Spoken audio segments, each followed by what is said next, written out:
آئیے حضرات، میں بیچ میں در و دیوار بننا نہیں چاہتا ہوں، گھڑی گھڑی آپ کی نظریں گھڑی پر نہ جانے پائیں۔ ہمارے درمیان ایک ایسے خطیب تشریف فرما ہے کہ جو یقیناً کہ جن کی شخصیت کسی بھی تعارف کی محتاج نہیں ہے، اور ان کے بارے میں یقیناً کچھ کہنا ایسا ہی ہوگا جیسے سورج کو دیا دکھانے کے برابر ہوتا ہے۔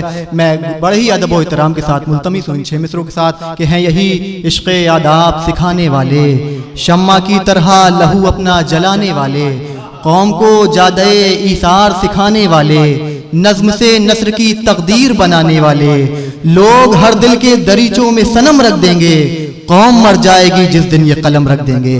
آئیے حضرات، میں بڑے ہی ادب و احترام کے ساتھ ملتمس ہوں، گزارش گزار ہوں، خطیب عالی محمد علی جناب مولانا میثم زیدی صاحب قبلہ کی خدمت میں رونق افروز ممبر ہوں اور اپنے نورانی بیان سے مومنین قلوب کو منور فرمائیں۔ آپ حضرات سے درخواست ہے ان کے خیر مقدم میں مل کر نعرہ حیدری، عظمت محمد و آل محمد پر بلند ترین صلوات ارشاد فرما دیں۔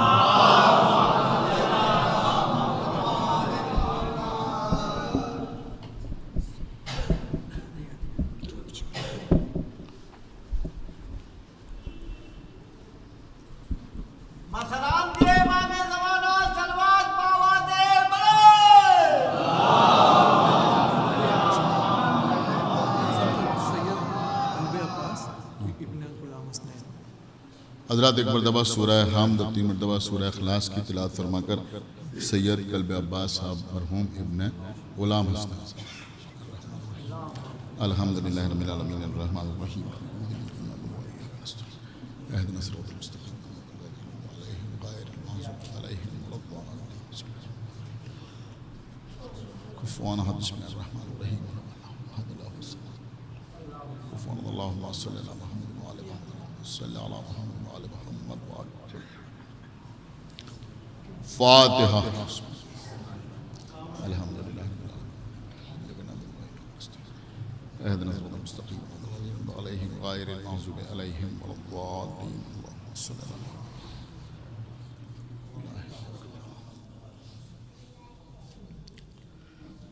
اعوذ باللہ السمیع العلی العظیم من الشیطان اللعین الرجیم، بسم اللہ الرحمن الرحیم، الحمدللہ الذی ہدانا لہذا وما كنا لنهتدی لولا ان ہدانا اللہ، لقد جاءت رسل ربنا بالحق، الصلاة والسلام على سيدنا ونبينا وشفيعنا ومولانا ومولى الثقلين جد الحسن والحسين أبي القاسم محمد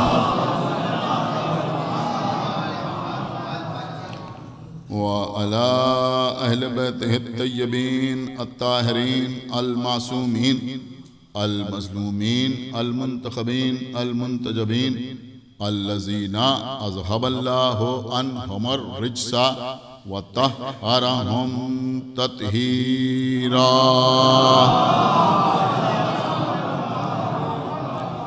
ولعنة الله على أعدائهم وقتلتهم وغاصبي حقوقهم ومنكري فضائلهم ومصائبهم أجمعين من الآن إلى يوم الدين، أما بعد فقد قال رسول الله صلى الله عليه وآله وسلم، بسم الله الرحمن الرحيم، حسين مني وأنا من الحسين، أحب الله من أحب حسينا وأبغض الله من أبغض حسينا، وحسين سبت من الأسباط، صلوات محمد۔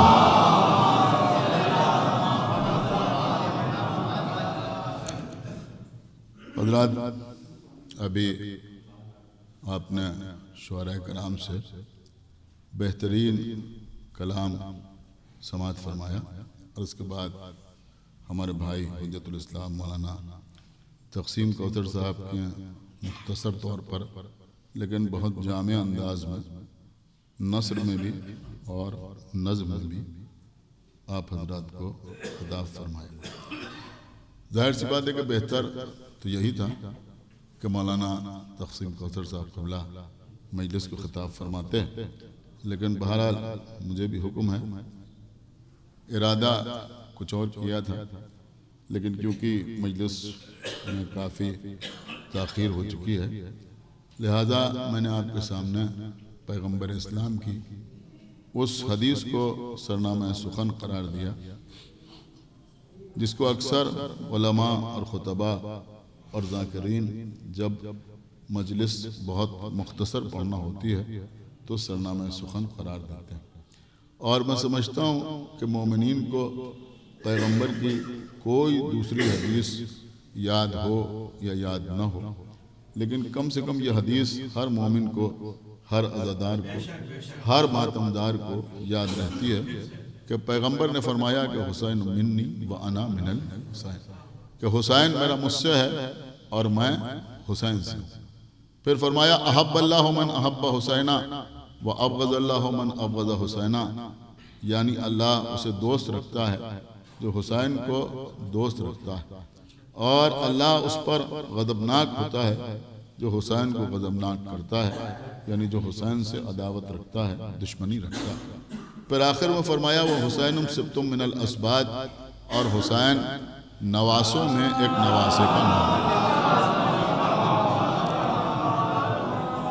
عزیزوں، میں آپ کی خدمت میں یہ عرض کروں کہ بے شک یہ حدیث الفاظ کے اعتبار سے بڑی مختصر ہے، لیکن معنی اور مفاہیم کے اعتبار سے قطعی مختصر نہیں ہے۔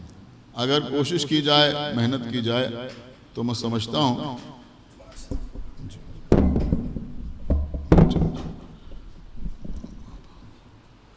کہ عشرے پڑھے جا سکتے ہیں اس حدیث کے سلسلے میں۔ اس وقت میں آپ کے سامنے بہت ہی اختصار کے ساتھ لیکن بہت اہم ترین گفتگو عرض کرنا چاہتا ہوں۔ دیکھیے عزیزوں، اس حدیث میں سب سے پہلا فقرہ یہ ہے کہ حسین منی و انا من الحسین، حسین میرا مجھ سے ہے اور میں حسین سے ہوں۔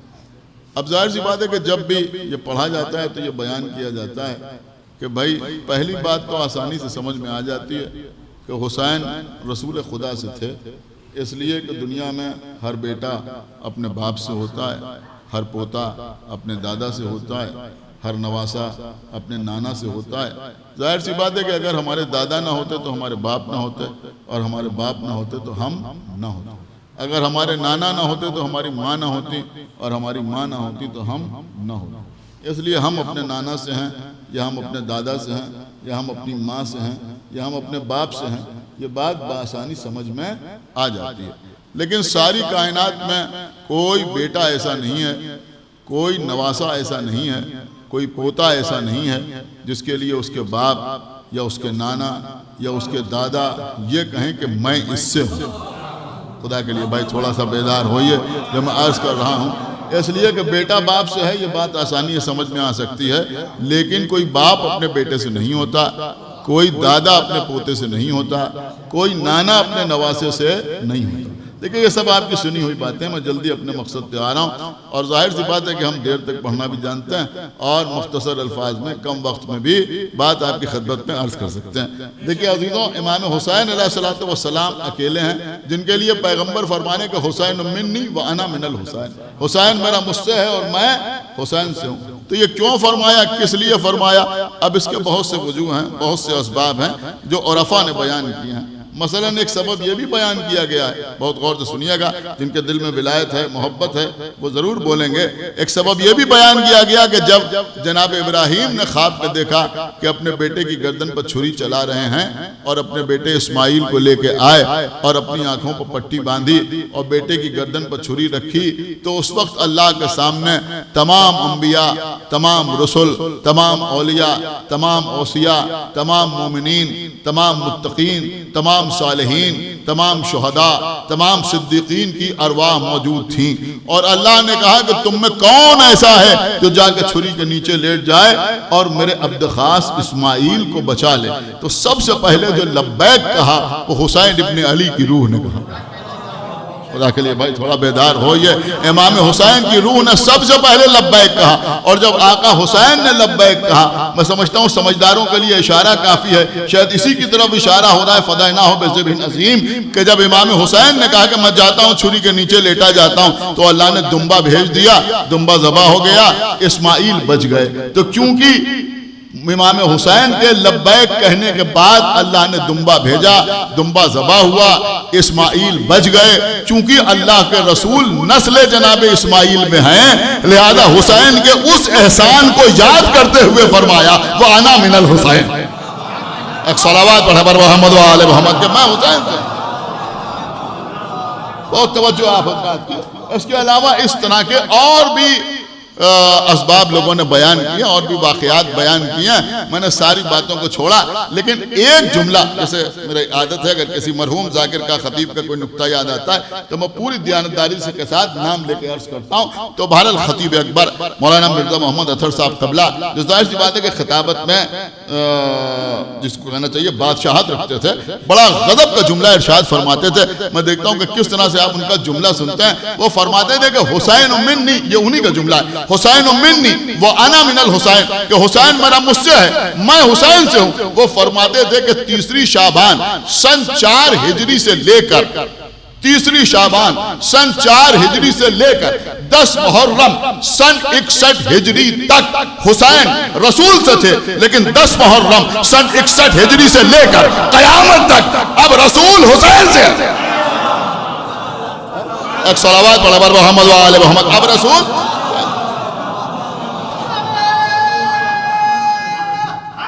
دیکھیں سنیے عزیزوں,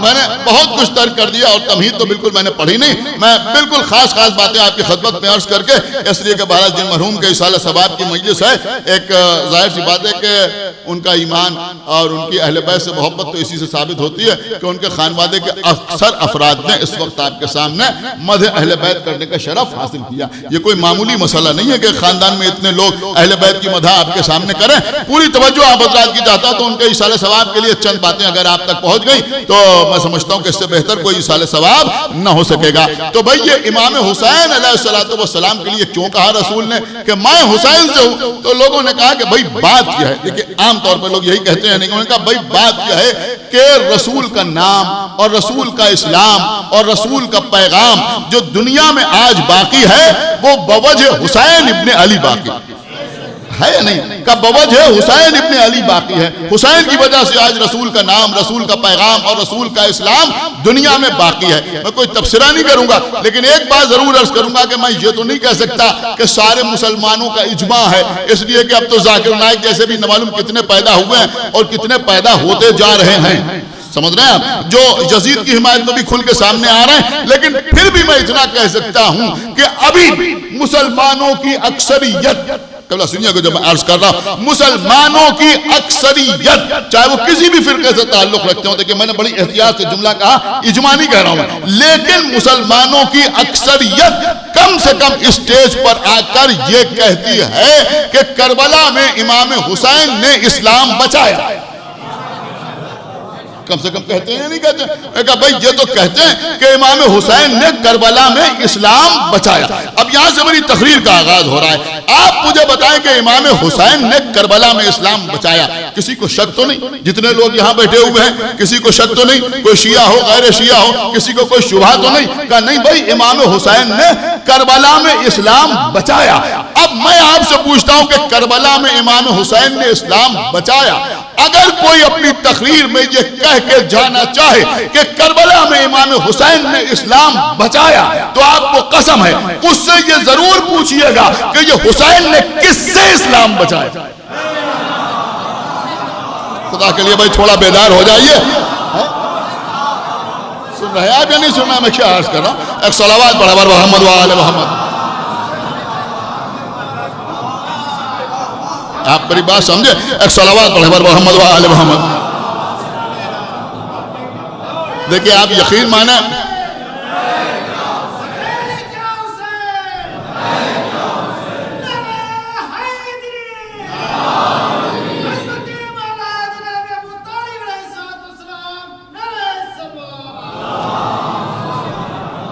میں نے کچھ اور سوچا تھا پڑھنے کے لیے، لیکن بہرحال حالات ایسے بن گئے. جو عرض کر رہا ہوں پوری توجہ آپ حضرات کی چاہتا ہوں، شاید اس سے بھی بہتر ہے کہ بہرحال اب اس سے یہ پوچھے گا بھائی امام حسین نے کس سے اسلام بچایا؟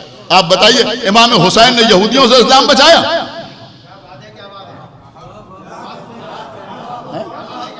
بولیے بھائی، امام حسین نے یہودیوں سے اسلام بچایا؟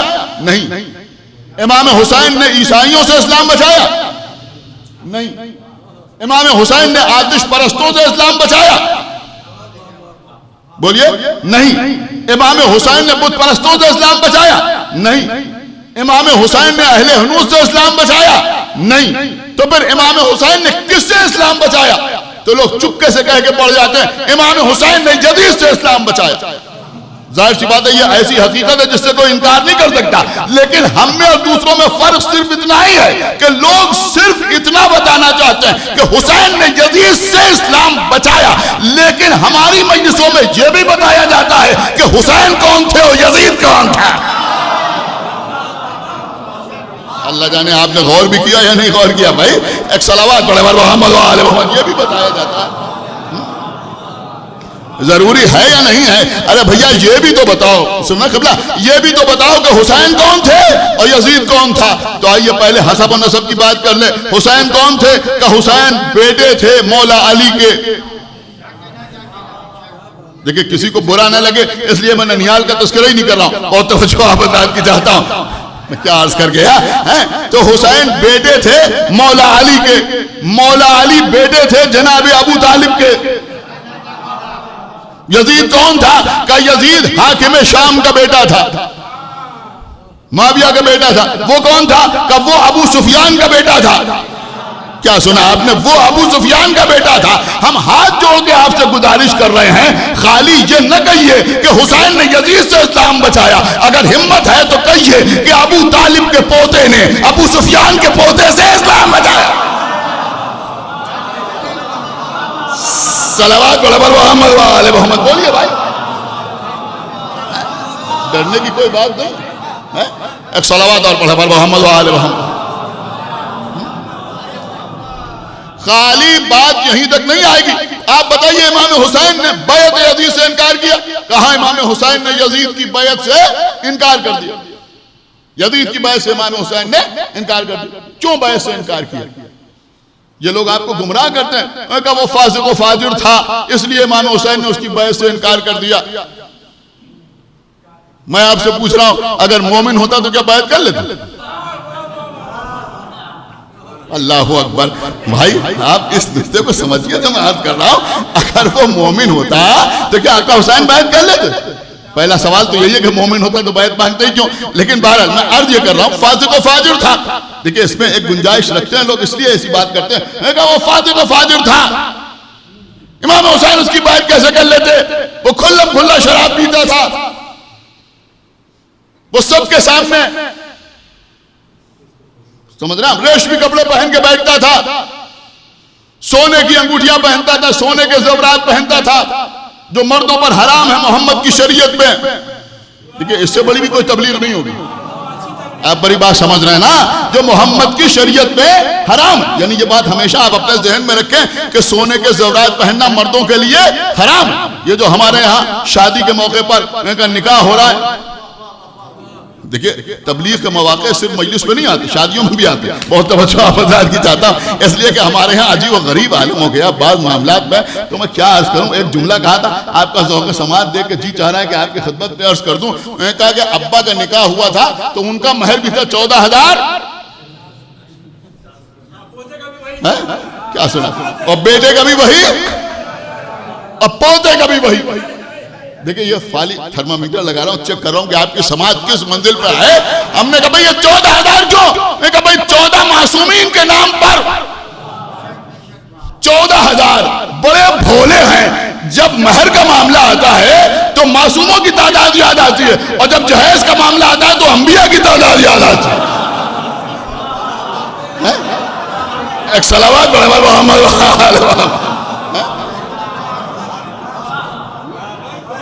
ایک صلوات اور پڑھے محمد و آل محمد.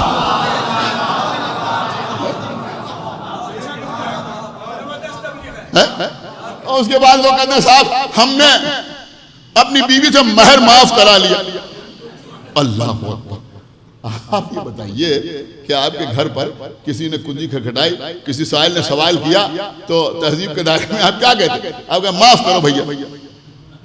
آپ توجہ نہیں فرمانا میں کیا عرض کرتا, خدا کے لیے بھائی تھوڑا سا بیدار ہو جائیے.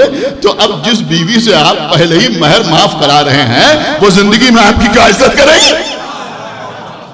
یعنی سوچنے والی بات ہے یا نہیں ہے؟ بہت توجہ آپ حضرات کی جاتا ہوں. تو بارہ یہ ایک الگ مسئلہ تھا. اسی طرح سے نکاح کے بعد سونے کی انگوٹھی پہنائی جا رہی. کیا میں کہا بھائی یہ سونے کی انگوٹھی ہے, یہ پہنا دی. میں کہا بھائی کچھ دیر کے لیے صحیح, اور میں کڑوی بات کہہ رہا ہوں لیکن یہ بھی عرض کر رہا ہوں کہ یہ بھی شاید اس لیے اس پر زور ہے کہ وہ انگوٹھی ادھر سے آنا ہے. اگر ادھر سے ہوتی تو شریعت یاد رہتی. ایک صلوات پڑھے بر محمد. دیکھیں بہت توجہ آپ حضرات کی چاہتا ہوں. تو میں عرض یہ کر رہا تھا کہ سونا پہننا مردوں کے لیے حرام ہے. اب میں کہا صاحب تھوڑی دیر کے لیے پہنا دی جاتی. اما جو زندگی کا موسٹ امپورٹنٹ مومنٹ ہے, جو سب سے اہم ترین لمحہ ہے, جب اسی میں کار حرام کرائے دے رہے ہو تو پھر آگے کیا ہوگا؟ تو بہرحال ہمارے لیے تو بہت اہم مسئلہ ہے, اس لیے کہ سونا پہننا یوں ہی حرام ہے. اور دوسری بات یہ کہ میں ممبر سے کہہ رہا ہوں یزید پہنتا تھا, تو اب ظاہر سی بات ہے کہ ایک تو حرام اور پھر یزید پہنتا تھا, تو کون پہننا پسند کرے گا؟ سمجھ رہے ہیں آپ بات؟ تو بہرحال یزید سونے کے زیورات پہنتا تھا جو حرام ہے.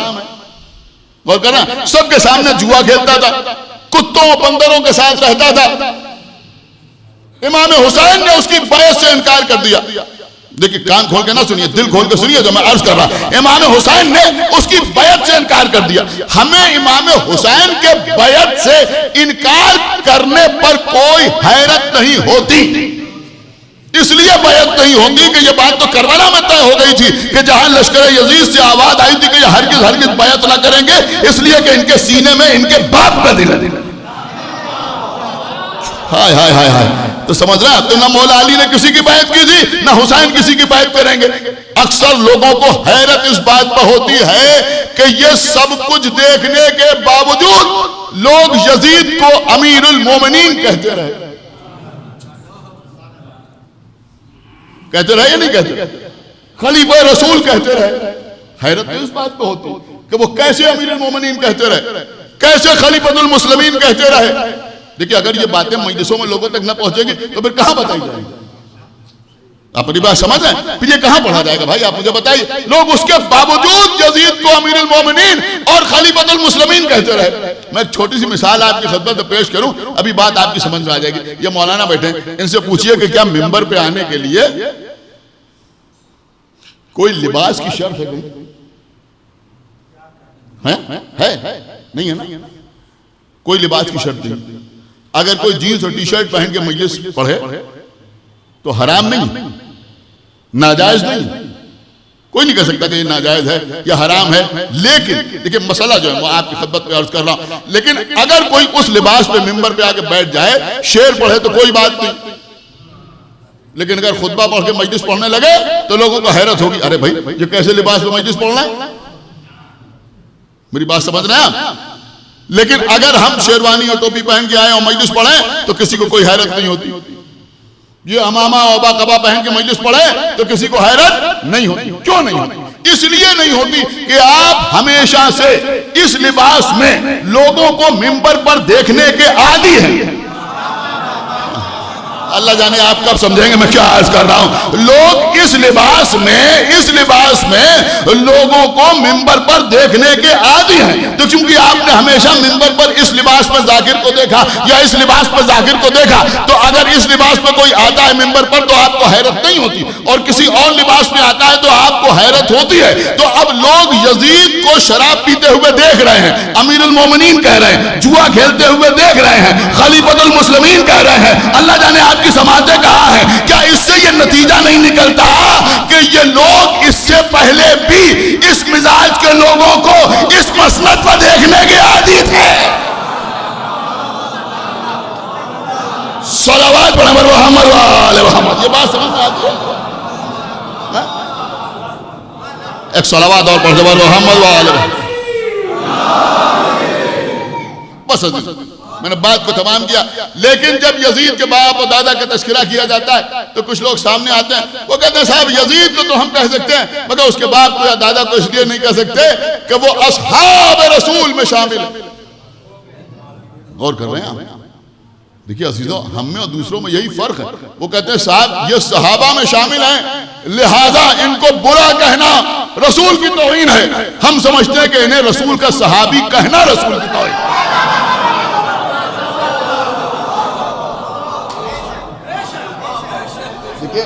کوئی بزرگ یہ نہ سوچے کہ میں خالی لفظوں سے کام کر رہا ہوں یا میں فقط خطابت سے کام لے رہا ہوں. میں آپ کی خدمت میں عرض کر رہا ہوں, اور آج کی مجلس میں جو چیز عرض کر رہا ہوں انشاءاللہ اسے آپ تبرکاً اپنے ساتھ لے کے جائیں گے. دیکھیے قبلہ, صحابہ کے علاوہ بھی ایک صنف ہے. آپ جانتے ہیں صحابہ کے علاوہ بھی ایک صنف ہے. پہلی بات تو میں آپ کی خدمت میں یہ عرض کروں کہ جتنے رسول کے صحابی ہیں وہ دو حصوں میں بٹے ہوئے ہیں. کچھ مہاجرین کہلاتے ہیں, کچھ انصار کہلاتے ہیں. اب دیکھیں جن کی تاریخ پر نظر ہے وہی بولیں. کچھ مہاجرین کہلاتے ہیں, کچھ انصار کہلاتے ہیں. مہاجرین کون ہے؟ کہ جو مکے سے ہجرت کر کے رسول کے ساتھ یا رسول کے بعد مدینے آئے, وہ کہلاتے ہیں مہاجرین. انصار کون لوگ ہیں؟ کہ وہ کہ جنہوں نے رسول اور مہاجرین کا استقبال مدینے میں کیا, یعنی مدینے کے رہنے والے, وہ کہلاتے ہیں انصار. آپ مجھے بتائیے کہ یہ یزید کے آباء و اجداد ان کو کس خانے میں رکھا جائے؟ نہیں بھائی, اگر آپ نے ایسے سنا تو میری محنت ہی بیکار ہو جائے گی. ان کو کیا کہا جائے گا؟ مہاجر کہا جائے گا یا انصار میں انہیں رکھا جائے گا؟ دیکھیے غلط تو نہیں عرض کر رہا ہوں. نہ تو یہ مکے سے ہجرت کر کے مدینے آئے پیغمبر کے ساتھ یا پیغمبر کے بعد, تو مہاجرین میں شامل نہیں. مدینے کے رہنے والے نہیں تھے تو پھر انصار میں شامل نہیں. تو پھر یہ کون لوگ؟ بہت توجہ کے ساتھ سنیے گا, یہ کون لوگ؟ دیکھیں یہ تیسری صنف بڑی قیامت کی ہوتی ہے. ایک صلوات پڑھ ہمارے محمد وآلہ. آپ غور کر رہے ہیں یہ کون لوگ؟ یہ کون لوگ؟ ایک چھوٹا سا سوال آپ سے پوچھوں, یہ بتائیے کہ پیغمبر اسلام کے ساتھ جو پیغمبر نے جنگیں لڑی, 80 جنگیں جن میں غزوات بھی ہیں اور سرایا بھی ہیں.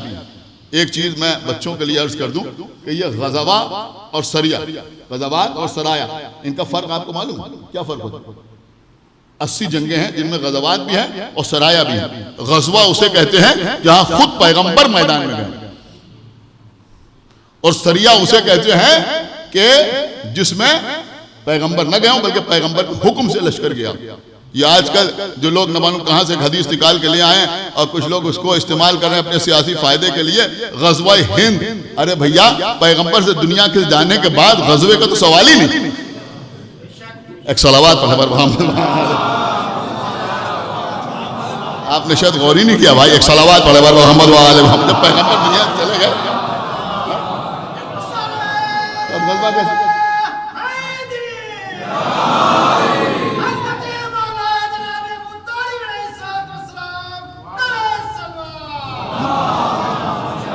اب کیا میری بات سمجھ رہے ہیں؟ تو بہرحال تو میں عرض یہ کر رہا تھا کہ غزوات اور سرایا کتنے 80. اس میں پیغمبر اسلام کے لشکر میں سب سے کم تعداد کس جنگ میں تھی؟ سب سے کم. آپ جانتے ہیں نا کہ بدر, سب سے کم جنگ بدر. یہ اصحاب بدر بھی کہلاتے ہیں. اور ہمارے یہاں اصحاب بدر کا لفظ اکثر محاورتاً بھی استعمال ہوتا ہے. یعنی مثلا یہ مسجد بن رہی ہے, بنی اور اس کے بعد تیار ہو گئی, تو میں نے کہا بھئی یہ لوگ کون ہیں, تو اکثر لوگ محاورتاً کہا کہ بھئی اصحاب بدر میں. مطلب کیا ہوا؟ مطلب یہ ہوا کہ بالکل شروع سے ہمارے ساتھ. سمجھ رہے ہیں؟ تو اصحاب بدر یہ کتنے تھے؟ کہ 313. اس سے زیادہ تو نہیں تھے, 313. تو سب سے کم تعداد کہاں تھی؟ جنگ بدر میں. آپ مجھے بتائیے سب سے بڑا لشکر رسول کے ساتھ کہاں تھا؟ یہ تو جانتے ہیں آپ سب سے کم یہ تھے, لیکن سب سے بڑا لشکر کہاں تھا؟ نہیں خیبر میں نہیں. ایک صلوات سب سے سنیے جو میں عرض کر رہا ہوں. دیکھیں ہو سکتا ہے بہرحال یہ اہل بیت اطہار کا صدقہ ہے, قسم خدا کی آپ جتنا آپ شکر ادا کریں اتنا کم ہے. کہ یوں لوگ کھانا کھلاتے ہیں, انہوں نے کہا غریبوں کو کھانا کھلایا جا رہا ہے, تو وہ کھانا غریبوں کھلایا جا رہا ہے، کار ثواب وہ بھی ہے، لیکن پہلے اس سے اس کی غربت کا اقرار لیا جا رہا ہے، پھر کھانا کھلایا جا رہا ہے۔ اور یہاں مجلس میں جو تبرک لے کے لوگ جا رہے ہیں، آپ غور نہیں کر رہے ہیں، اس میں ایک امیر آدمی بھی لے کے جا رہا ہے، غریب آدمی بھی لے کے جا رہا ہے۔ اس کا مطلب یہ ہوگا کہ جب حسین کے نام پر کھلایا جاتا ہے تو کسی سے پہلے اس کی غربت کا اقرار نہیں لیا جاتا۔ اسی طرح سے قبلہ دنیا کا کوئی کالج ہو، کوئی اسکول ہو، کوئی یونیورسٹی ہو، جب کوئی استاد کوئی بات بتاتا ہے تو پہلے لوگوں سے ان کی جہالت کا اقرار لے لیتا ہے، بعد میں بتاتا ہے۔ یہ صرف امام حسین کی یونیورسٹی ہے جہاں ہم نہیں، بڑے سے بڑا ذاکر ممبر پہ آ کے کچھ کہتا ہے تو کہتا یہی ہے کہ آپ ہم سے بہتر جانتے ہیں۔ ایک صلوات پر محمد جتنا شکر ادا کریں اتنا کم ہے۔ میری بات سمجھیے، جو میں عرض کر رہا ہوں، تو سب سے بڑا لشکر رسول اللہ کے ساتھ کہاں تھا؟ جنگ حنین۔ سب سے بڑا لشکر جو تھا، یہ بات یاد رکھیے گا، کس میں؟ جنگ حنین۔ یہ جنگ حنین مدینہ کے قریب نہیں ہوئی بلکہ مکے کے قریب ہوئی، فتح مکہ کے بعد یہ جنگ ہوئی تھی، جنگ حنین فتح مکہ کے بعد۔ اب جنگ حنین میں پیغمبر کے لشکر میں سپاہیوں کی تعداد کتنی تھی؟ کتنی تھی؟ تمام کے تمام مورخین، چاہے وہ طبری ہوں یا ابن خلدون ہوں یا کوئی بھی، سب نے تحریر کیا۔ اب یہ جملہ اگر آپ تک پہنچ گیا تو انشاءاللہ آپ خاموش نہیں رہیں گے۔ سب نے لکھا کہ اس جنگ میں پیغمبر کے ساتھ 10,000 صحابہ، 10,000 صحابہ، اور بعضوں نے لکھا 2,000 اور بعضوں نے لکھا 6,000 طلقاء موجود تھے۔ دیکھیں ایک نیا لفظ سامنے آیا، کچھ غور بھی کیا آپ نے یا نہیں غور کیا؟ کتنے کا؟ 10,000 صحابہ اور 2,000 یا 6,000 طلقاء۔ تو اگر 2,000 تھے تو 12,000 کا لشکر ہوا، اور 6,000 تھے تو 16,000 کا لشکر ہوا۔ ہمیں 12 اور 16 پہ بحث نہیں کرنا ہے، ہم یہ عرض کر رہے ہیں کہ اب سمجھ میں آیا کہ صحابہ کے علاوہ طلقاء بھی تھے۔ اب آپ مجھے بتائیے طلقاء کون تھے؟ آپ سمجھے یہ طلقاء کون تھے؟ دیکھیں بڑی اہم بات عرض کر کے جا رہا ہوں۔ دیکھیں طلقاء جو ہے یہ تلیق کی جمع ہے۔ طلقاء تلیق کی جمع ہے۔ تلیق کا مطلب ہوتا ہے چھوڑا ہوا۔ نہیں ابھی شاید سب کو لطف نہیں آیا یہاں، کیونکہ پڑھے لکھے حضرات بیٹھے ہوئے، میں ترجمہ نہیں عرض کر رہا ہوں کہ کوئی میری زبان پکڑ لے، بلکہ میں سمجھانے کے لیے عرض کر رہا ہوں۔ آپ یوں بھی سمجھ سکتے ہیں کہ تلیق کو اگر آپ سمجھنا چاہتے ہیں یوں سمجھے جیسے طلاق شدہ۔ ہاں ہاں کچھ غور کیا آپ نے یا نہیں غور کیا؟ جیسے طلاق شدہ، تو طلاق شدہ بھی چھوڑی ہوئی ہوتی ہے نا، تو اس کو کہتے ہیں طلاق شدہ۔ تو طلیق کا مطلب بھی ہوا چھوڑا ہوا، چھوڑا ہوا۔ اب یہ طلقاء کون تھے کہ چھوڑے ہوئے۔ اب آپ مجھے بتائیے چھوڑے ہوئے کا کیا مطلب؟ ابھی وہ بتاتا ہوں آپ کو چھوڑے ہوئے کا کیا مطلب۔ دیکھیے عزیزو، زمانہ قدیم سے یہ دستور تھا جس کو اسلام نے بھی برقرار رکھا کہ جب دو لشکر آپس میں ٹکراتے تھے، جب دو فوجوں کے درمیان جنگ ہوتی تھی تو ایک کامیاب ہوتا تھا، ایک ناکامیاب ہوتا تھا، ایک فاتح ہوتا تھا، ایک مفتوح ہوتا تھا۔ تو فاتح کو مفتوح کے، جیتنے والے کو ہارنے والے کے، کامیاب ہونے والے کو ناکامیاب ہونے والے کے مال و متاع پر یہ حق ہوتا تھا کہ وہ اس کو لوٹ لے، اس کو غنیمت کے طور پہ حاصل کر لے۔ اسی کو مال غنیمت کہا جاتا تھا۔ ان کی عورتوں کو کنیز بنا لے، ان کے مردوں کو چاہے تو قتل کر دے اور چاہے تو اپنا غلام بنا لے۔ یہ فاتح کا حق ہوتا تھا۔ اسلام نے بھی اس دستور کو برقرار رکھا۔ بہت سی جنگوں میں ایسا ہوا بھی کہ غلام بھی آئے، کنیزیں بھی آئیں، مال غنیمت بھی آیا۔ اب آپ مجھے بتائیں کہ جب پیغمبر نے مکے کو فتح کیا تو پیغمبر تھے فاتح۔ خدا یعنی آپ سن رہے ہیں یا نہیں سن رہے، میں کیا عرض کر رہا ہوں؟ اور اہل مکہ یعنی مشرکین مکہ جس میں یزید کا خاندان سر فہرست تھا، یہ تھے مفتوح، پیغمبر تھے جیتنے والے، یہ تھے ہارنے والے۔ تو اب پیغمبر کو یہ حق تھا کہ پیغمبر ان کا مال غنیمت کے طور پہ حاصل کر لے، پیغمبر ان کی عورتوں کو کنیز بنا لے، پیغمبر ان کے مردوں کو غلام بنا لے۔ لیکن پیغمبر نے ان کے مردوں کو غلام نہیں بنایا، ان کی عورتوں کو کنیز نہیں بنایا، ان کا مال نہیں لوٹا، بلکہ پیغمبر نے انہیں چھوڑ دیا۔ نہیں عزیزوں، جو حق سے سننے کا شاید وہ آپ نے ادا ہی نہیں کیا کہ پیغمبر نے انہیں چھوڑ دیا۔ تو کیونکہ پیغمبر نے انہیں چھوڑ دیا لہذا یہ کہلائے طلقاء۔ سنا آپ نے یا نہیں سنا؟ یہ کہلائے طلقہ یعنی چھوڑے ہوئے. اب دیکھتا ہوں کون خاموش رہتا ہے. ایک بات سمجھ میں آئی کہ یزید کے باپ کو، یزید کے دادا کو، یزید کے چچا کو اور اس کے اہل خاندان کو پیغمبر نے غلام بھی نہیں بنایا. ہمیں افسوس تو یہی ہے کہ جنہیں رسول نے غلام نہیں بنایا انہیں تم امام بنائے لے رہے ہو. صلوات محمد وآلہ. تو یہ لوگ کہنا اللہ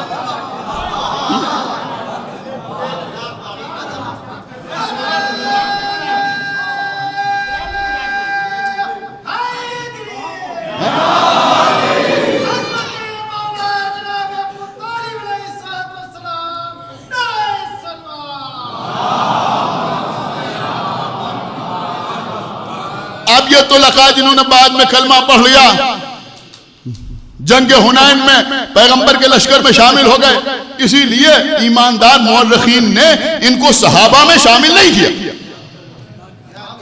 ہائے ہائے ہائے، نہیں آپ سنی نہیں نا میں کیا عرض کر رہا ہوں. بلکہ انہوں نے لکھا 10,000 صحابہ اور 2,000 یا 6,000 طلقاء.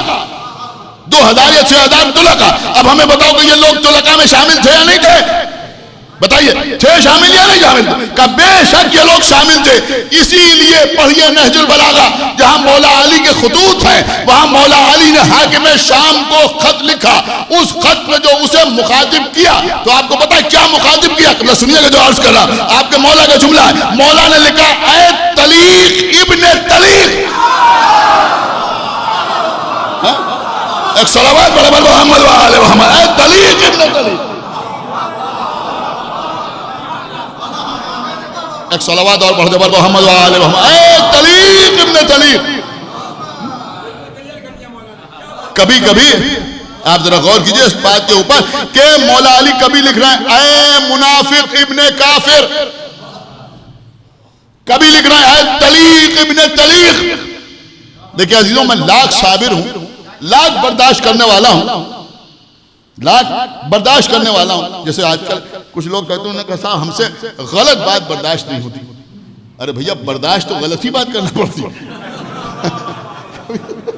ایک صلوات پڑھے پر محمد وآلہ محمد. مجھے بتائیے کبھی آپ اس بات پر غور کیجئے. جو لوگ کہتے ہیں صاحب ہم غلط بات برداشت نہیں ہوتی، کہا صاحب ہمارے اصول کیا ہے. ارے بھئی آپ کے اصول کیا؟ اصول بنانے کا حق ہی ہم کو نہیں ہے. اصول بنانے کا حق تو اللہ کو ہے، بتانے کا حق رسول کو ہے. آپ کو تو اصول بنانے کا حق ہی نہیں ہے. کہا ہم نے اصول بنا لی تو آپ کے اصول کی کوئی حیثیت نہیں ہے. یہ باتیں جو لوگ کرتے ہیں میں اس لیے آپ کی خدمت میں عرض کروں کہ ہم سے غلط بات برداشت نہیں. ہم تو منہ پہ کہہ دیتے ہیں. اب کبھی آپ سوچئے گا کہ یہ منہ پر کہہ دینا اللہ اور رسول کی تعلیم کے مطابق ہے اس کے خلاف؟ ایک صلوات پڑھے پر محمد وآلہ محمد. کہتے ہم سے غلط بات برداشت ہے. غلط بات ہی برداشت کرنا پڑتا. تو بہرحال ہم میں کتنا ہی صبر کیوں نہ ہو، کتنا ہی برداشت کرنے والے ہم کیوں نہ ہو، لیکن آپ ہمیں کہیں تو ہم برداشت کر لیں گے. لیکن اگر آپ ہمارے باپ کو کچھ کہیں تو آپ کتنی بڑی توپ کیوں نہ ہو. یعنی یہ ہر آدمی کا مزاج ہوتا ہے یا نہیں ہوتا؟ اگر آپ ہمارے باپ کو کچھ کہیں گے تو ہم آپ کے باپ کو کہیں گے یا نہیں کہیں گے؟ میں کہا بھائی صاحب ہم کو کہتے کوئی بات نہیں تھی لیکن انہوں نے ہمارے باپ کو کہا، اب یہ کیسے برداشت کریں؟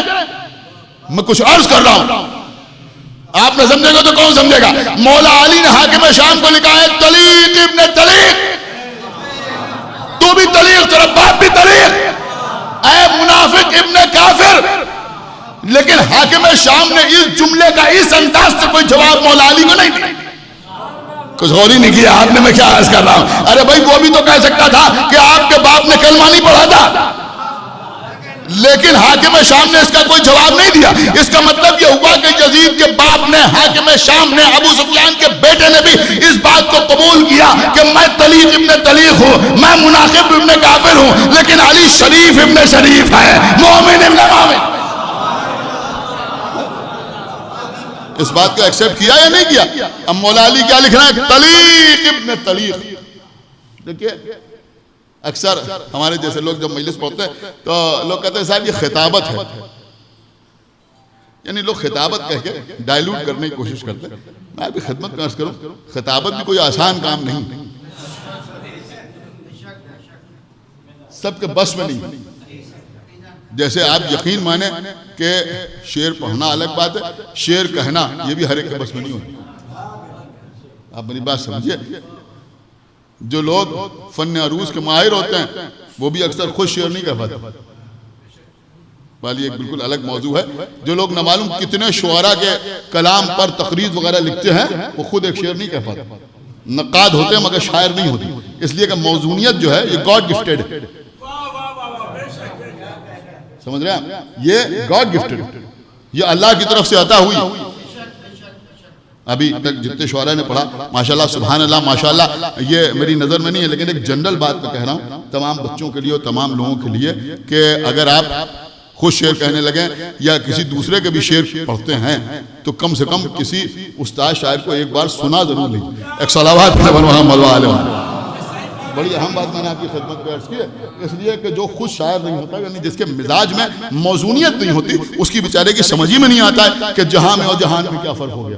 ایک صلوات پڑھے بر محمد وآلہ. آپ میری بات سمجھیے، اس کی سمجھ میں وزن نہیں آتے، اوزان اس کی سمجھ میں نہیں آتے. تو بہرحال بات کہاں سے کہاں آ گئی. تو خطابت کا بھی مسئلہ قبلہ یہی ہے، ہر آدمی کی سمجھ میں نہیں آتی. ابھی تک میں نے جو کچھ آپ کی خدمت میں عرض کیا وہ کتابوں سے عرض کیا، لغت کے ذریعے سے عرض کیا. اب خطابت سنیے، خطابت کسے کہتے ہیں سنیں گیا.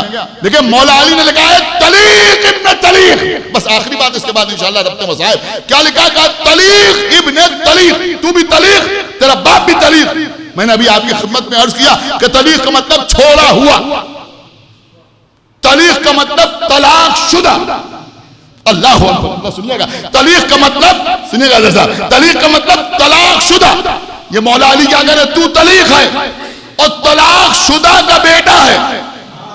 یہ مولا علی کسے لکھ رہے ہیں؟ حاکم شام کو لکھ رہے ہیں. آپ کو پتا ہے کیوں لکھا؟ اس لیے بھی لکھا کہ حاکم شام کے بارے میں تمام مورخین نے لکھا. اب یہ آپ کی سماعتوں کا امتحان ہے، اس کے بعد مصائب ہے.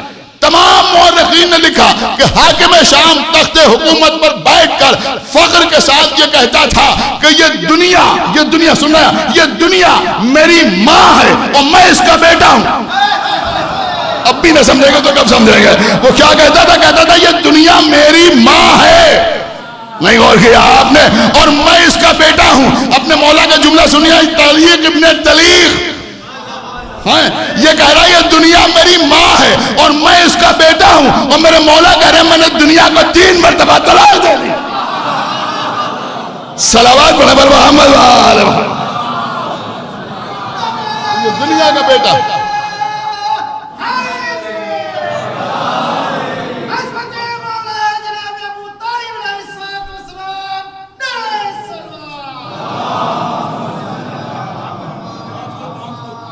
بس عزیزوں بات تمام ہوئی. تو یہ امام حسین علیہ السلام کی ذات گرامی ہے کہ پیغمبر فرمانے کو حسین میرا مجھ سے ہے اور میں حسین سے ہوں، اس لیے کہ کربلا کے میدان میں حسین نے بھرا ہوا گھر قربان کیا. بے شک آئی نماز بھی جو باقی ہے وہ حسین ابن علی کی وجہ سے باقی ہے، روزہ بھی باقی ہے تو حسین کی وجہ سے باقی ہے. لیکن ہم کبھی یہ نہیں کہتے کہ حسین نے نماز کو بچانے کے لیے قربانی دی یا روزے کو بچانے کے لیے قربانی دی. نہیں عزیزو، حسین نے تو مکمل اسلام کا تحفظ کیا. صرف نماز نہیں بلکہ تمام چیزیں، تمام اصول و فروع. اگر کربلا کے میدان میں امام حسین نہ ہوتے تو اسلام یزید کے خواہشات اور جذبات کا کھلونا بن گیا ہو.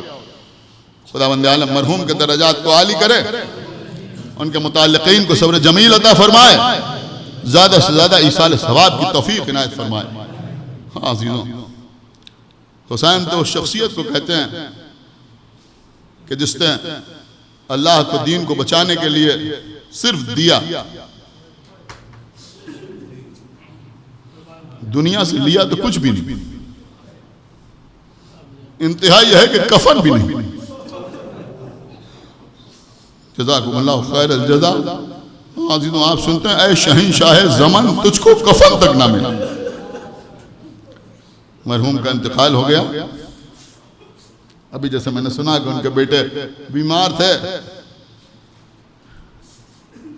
لیکن جب بتایا گیا کہ آپ کے باپ کا انتقال ہو گیا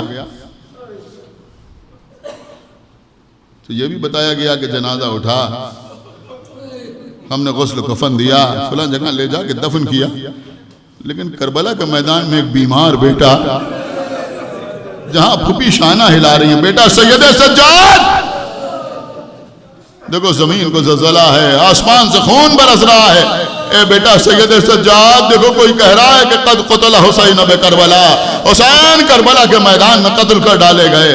امام زین العابدین نے آنکھیں کھولیں، کہا پھوپھی اماں ذرا خیمے کا پردہ اٹھائیے۔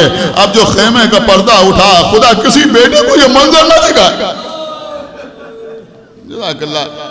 عزیزوں، مجلس کے بعد، ماتم کے بعد، نماز کے بعد آپ زیارت پڑھتے ہیں امام حسین کی۔ ابھی آپ نے سنا کہ زیارت عاشورہ کی فضیلت کیا ہے، لیکن عزیزوں جب آپ زیارت پڑھتے ہیں تو کیا ہوتا ہے؟ اگر آپ کربلا گئے ہو، کربلا میں زیارت پڑھ رہے ہیں تو سامنے امام حسین کی زری ہے، آپ زیارت پڑھ رہے ہیں۔ اگر حرم کے باہر کھڑے ہو کے زیارت پڑھ رہے ہیں تو سامنے امام حسین کا روضہ ہے، آپ زیارت پڑھ رہے ہیں۔ یہاں آپ زیارت پڑھ رہے ہیں تو تصور میں امام حسین کی زری ہے، آپ ادھر رخ کر کے نماز زیارت پڑھ رہے ہیں تو آپ کے تصور میں امام حسین کا روضہ ہے، امام حسین کے روضے کا سنہرا گنبد آپ کی نظر میں ہے، آقا حسین کی زری آپ کی نظر میں ہے، آپ زیارت پڑھ رہے ہیں۔ لیکن عزیزوں سید سجاد نے زیارت کیسے پڑھی؟ کہ پھوپھی اماں خیمے کا پردہ اٹھائیے۔ اب جو پردہ اٹھا تو کیا دیکھا کہ بابا کا سر موگے نیزہ پہ بلند ہے۔ السلام علیکہ یا ابا عبداللہ، السلام علیکہ یا ابن رسول اللہ۔ عزیزوں بس مجلس تمام ہو گئی۔ عزیزوں یہ ہمارے چوتھے امام، امام زین العابدین ہیں۔ بس ایک روایت تو مجلس تمام۔ جناب زہیر قین کوفے کے رہنے والے تھے، امام حسین پہ اپنی جان قربان کر دی، تیروں کو روکتے ہوئے شہید ہو گئے۔ عزیزوں جب یہ خبر کوفے پہنچی اور زہیر قین کی بیوہ کو یہ معلوم ہوا کہ کربلا کے میدان میں حسین شہید ہو گئے، تو پہلے تو آقا حسین کا ماتم کیا، اور ماتم کرنے کے بعد شکر کا سجدہ ادا کیا کہ میرا شوہر حسین پر قربان ہو گیا۔ پھر کچھ خیال آیا، بس عزیزوں زندگی بھر رونے کے لیے کافی ہے، میں کبھی سخت قسم کے مصائب نہیں پڑھتا، اس لیے کہ یہاں دل نرم ہے، اشارے کافی ہوتے ہیں رونے کے لیے۔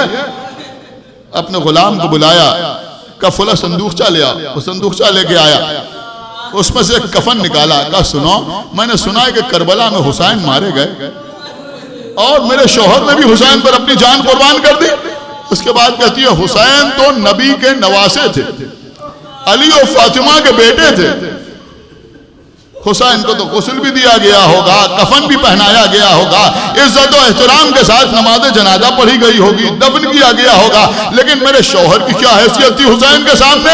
اسے کس نے پوچھا ہوگا، کس نے غسل دیا ہوگا، کس نے کفن پہنایا ہوگا؟ لہذا یہ کفن لے کے کربلا چلے جاؤ اور میرے شوہر کے لاشوں کو پہچان کے کفن دے کے واپس آنا۔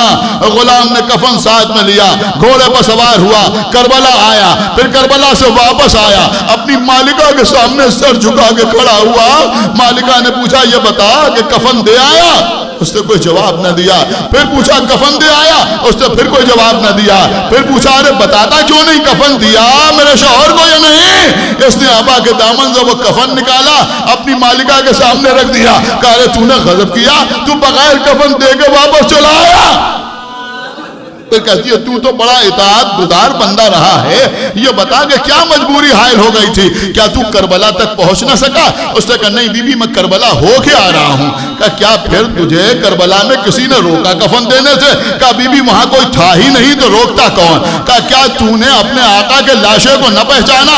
اس نے کہا بی بی میں نے پہچان لیا تھا۔ کہا پھر کفن دے کے کیوں نہیں آیا؟ وہ کہتا ہے بی بی میں کیا کروں، کفن ایک تھا، بے کفن لاشیں 72 پڑے ہوئے تھے۔ اے بی بی سب سے بڑھ کے زہرا کے لال حسین کا لاشا بے گورو کفن پڑا ہوا تھا، مجھے شرم آئی میں اپنے آقا کے لاشے کو کفن دے دوں اور میرے آقا کے آقا کا لاشا بے گورو۔